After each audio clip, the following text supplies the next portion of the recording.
Welcome to my kitchen. இன்னைக்கு நம்ம என்ன பார்க்க போறோம்னா ஆரோக்கியமான பாரம்பரிய ஸ்வீட் ரெசிபி தாங்க. எப்படி செய்யலான்னு பார்க்கலாமாங்க. இதுக்கு 1 கப் அரிசியை தண்ணியில் அரை மணி நேரம் ஊற வச்சுக்கலாம். ஊற வச்ச அரிசியை தண்ணியை வடிச்சிட்டு எடுத்து வச்சிருக்கேன். 1/2 கப் குட்டி குட்டியாக கட் பண்ண தேங்காய், 1/2 கப் துருவின வெல்லம், 2 ஏலக்காய், இதையெல்லாம் ஒரு மிக்ஸி ஜாரில் சேர்த்து கொரப்பாக அரைச்சி எடுத்துக்கலாம்.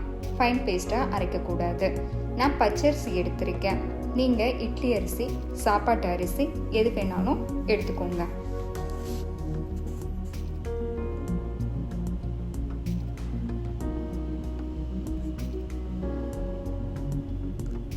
இப்போது பேஸ்ட்டு ரெடி ஆகிடுச்சு. இதை ஒரு பவுலுக்கு மாற்றிக்கலாம். இப்போ ஒரு கடாயில் 30-40 மில்லி ஆயிலை சேர்த்துக்கலாம். ஆயில் சூடான உடனே நம்ம ரெடி பண்ணி வச்சுருக்க பேஸ்ட்டை இதில் சேர்த்துக்கலாம். இப்போ கைவிடாமல் கலந்து விட்டுட்டே இருக்கணும், இல்லைன்னா அடி பிடிச்சிக்கும்.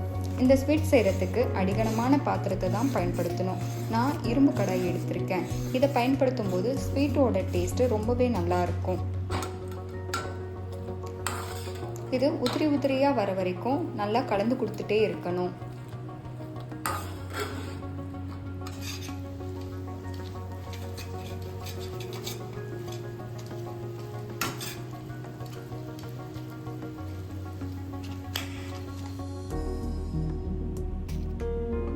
இப்போ இதில் கட் பண்ணி வச்சிருக்கிற பாதாம் முந்திரிகளெல்லாம் சேர்த்து நல்லா கலந்து கொடுத்துக்கலாம்.